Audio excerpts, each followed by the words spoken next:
Աստված չի ուզում, որ որևէ մեկը խաբվի։ Երեմիա 37:9 Այսպես է ասում Տերը. մի խաբեք ձեր անձերը ասելով, թե քաղդեացիք անշուշտ գնացել են մեր վրայից, բայց նրանք չեն գնալու։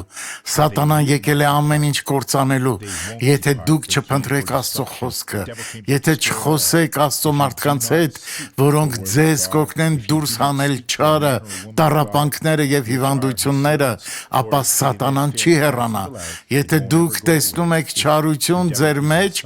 ապա պետք է շտապ ազատվել դրանից, բարեկամներս։ Աստծուց ողորմություն խնդրեք եւ դուք կստանաք այն։ Աստծո խոսքը վեր է ամեն ինչից։ Աղոթենք։ Հայր, քո զորությամբ ես ցանկանում եմ հեռացնել այս մարդու կյանքում գտնվող ամեն չարիքին, թող ամեն հիվանդություն եւ տանջանք լքի նրա մարմինը Հիսուսի անունով։ Ամեն։